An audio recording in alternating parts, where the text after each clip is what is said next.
Olá pessoal, beleza? Voltando aqui então com as aulas.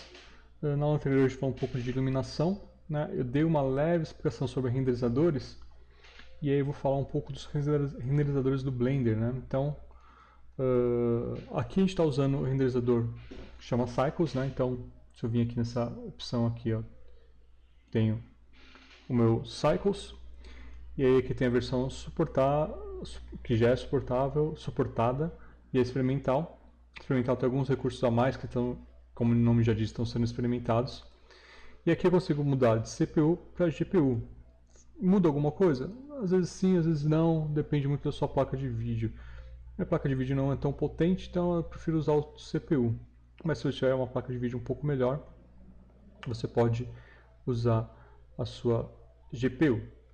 Então, qual a diferença entre o Cycles e o Eevee? Eu já falei um pouco, né? Então, mas basicamente o Eevee ele renderiza em tempo real também, mas ele tem um pouco mais rápido, né? Estou vendo aqui o material se comportando, mas está vendo as sombras, ele não tem tanto rebatimento de sombra. Se eu for fazer algumas configurações de materiais, eu tenho que fazer um pouco diferente pensando nele. E sempre que a gente for fazer um material, né, um shader, a gente tem que fazer pensando em qual renderizador a gente vai usar. No caso aqui, que é o Cycles, então tem que pensar como que eu vou criar o material no Cycles e se fosse fazer o Eevee, como que o material no Eevee. Né? E não tem como... Às vezes funciona, mas entre um e outro, mas geralmente dá algum bug, né? Eu não sei se você já ouviu, mas tem outros tipos de renderizadores. Os mais comuns, né, do mercado é o V-Ray, tem o Redshift e tem o do Arnold, né, que é do Maya e do 3D Max, que são bem usados aí no mercado. Mas o Cycles, né, ele tem sido bem aceito. Tem algumas características não tão interessantes às vezes, mas ele, para 90% dos casos, ele funciona bem. E o Eevee é um pouco mais para visualização, principalmente de real time, de personagens de jogo, de assets de jogo, que geralmente se usa ele. Eu confesso que o Eevee eu não uso muito, eu uso mais o Cycles, mas aqui eu tenho algumas opções interessantes que é bom a gente aplicar aqui no Eevee. Uma delas é o Ambient Occlusion, que é a sombra de contato entre os objetos, né, para a gente utilizar aqui. Deixa eu ver se eu lembro de mais alguma. Basicamente é isso. Aí eu vou só desabilitar aqui, dar um remove, disconnect na verdade, background, para a gente poder inserir algumas luzes. E quando a gente insere as luzes, são as mesmas, porém elas reagem diferente em cada renderizador. A gente está usando o Eevee, né? Então vou jogar aqui. Tá vendo que tipo, a intensidade é um pouco diferente, né? Não tô com pouca intensidade aqui, vou colocar 100. Tá vendo aqui, ó, sombra como, né? Tipo, tô vendo até o lugar errado aqui. Beleza. Tem que estar mais aqui. Beleza. Então,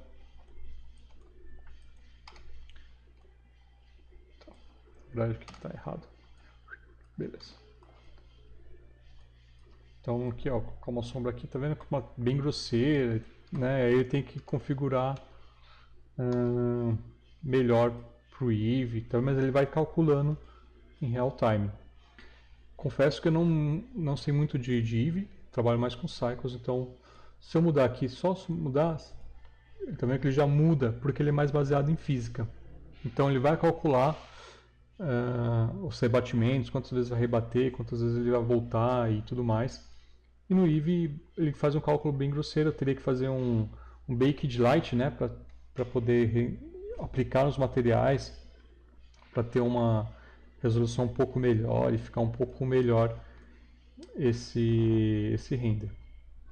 No Cycles, algumas configurações bem padrão é os samples, né, o sampling, que é quantas vezes ele vai ficar esse ruidinho, tá vendo? Quantas vezes ele vai calcular para remover esse ruído. Não the noise, ele vai calcular cada pedacinho.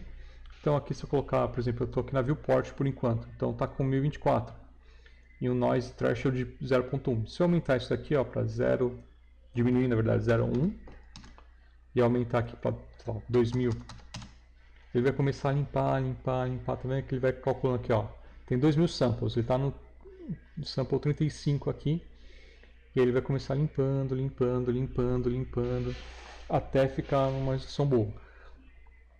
Para viewport isso não é tão interessante, porque a gente quer ver um resultado mais rápido, então geralmente a gente deixa aqui 0.1 e deixa tipo, sei lá, 500, acho que já é suficiente, que ele vai calcular rapidinho aqui, ó, vai chegar no 500. Na verdade, aqui ó, em 30 já tá bom, posso deixar, sei lá, 50. Já foi aqui, deu o render e já tá ok. Meu, já tá maravilhoso, ó, tipo, já ficou, já consigo entender a luz reagindo aqui. Isso é interessante. Se eu fosse renderizar aqui, põe o Denoise, ele vai dar uma limpadinha, ó, tá vendo? Além de renderizar em 50 frames, ele tira aqueles ruidinhos. Mas isso a gente precisa calcular bem se a gente vai usar isso aqui ou não. Mas eu não vou entrar em muito detalhe, vou dar só uma pincelada bem rápida em renderizador, porque tem muitas configurações individuais de cada renderizador e não quero entrar nesse ponto agora. Mas, se eu quisesse renderizar essa imagem aqui, eu preciso ter uma câmera. Então, vou criar aqui uma câmera. Daqui, Shift A, né? Câmera. Criei a câmera. Minha câmera está aqui, ó. Puxar ela aqui. Ela está apontando para baixo, né? Se eu visualizar aqui a câmera, vou dar aqui em...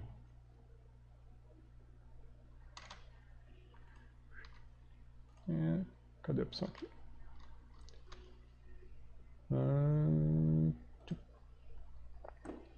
View. Report, câmera. Está apontando para o nada, ó. Então eu tenho que posicionar melhor essa câmera.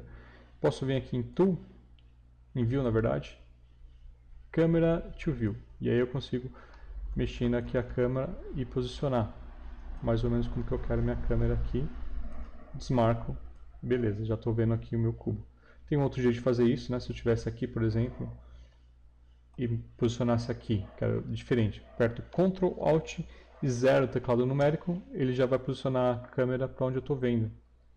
Aí você escolhe qual que é o melhor jeito de você manipular. Eu vario um pouco das duas, né? Então deixo mais ou menos aqui. Maravilha. Desabilito aqui para não dar erro. Vou tirar também esses painéis aqui. Dá um zoom mais aqui, eu já consigo ver mais ou menos a minha cena. Então, suponhamos que tá legal, vou aumentar um pouco a intensidade aqui. 500, ficou muito. 250. Acho que sem deixar assim mesmo. Diminuir talvez, marcar um pouquinho mais a sombra lá. Beleza, eu estou vendo aqui mais ou menos interessante. Como que eu faço para renderizar então? Eu posso vir aqui em Render, Render Image, Render Image. Ele vai abrir uma nova janela aqui para mim e já vai renderizar a minha cena. Tá vendo que ele está renderizando aqui? Ele vai chegar em 4000. Eu não vou diminuir aqui, vou cancelar, então vou apertar aqui no X, fechar. 4000 é muita coisa para essa imagem. Vou colocar só 500, só para a gente ser mais rápido. Mas geralmente eu uso 1000, no máximo assim. Também não uso muito não. Vou tirar o denoise para vocês verem como fica. Render.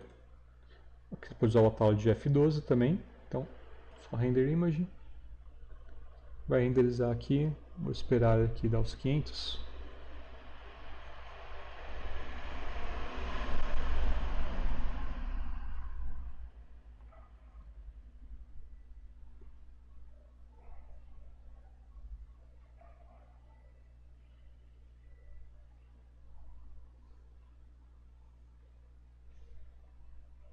Nossa, demorando.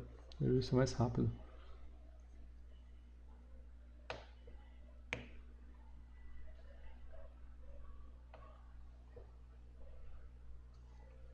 Bom, vou cancelar aqui só para entender, né? Beleza. Vou apertar F11 aqui para voltar. Renderizou. Essa aqui é a minha imagem final, né? Basicamente essa é a imagem final. Para salvar, eu posso vir aqui em Image, Save As, e aí eu escolho onde eu quero salvar a minha imagem. Se é em PNG ou JPEG, geralmente a gente salva em PNG mesmo. Então cancela aqui, né? Só e salva a imagem e pronto. Está pronto o nosso render. Se eu quisesse fazer a mesma coisa no Eevee, é a mesma coisa. Aí vai renderizar diferente. Vem aqui, Render Image, mesma coisa.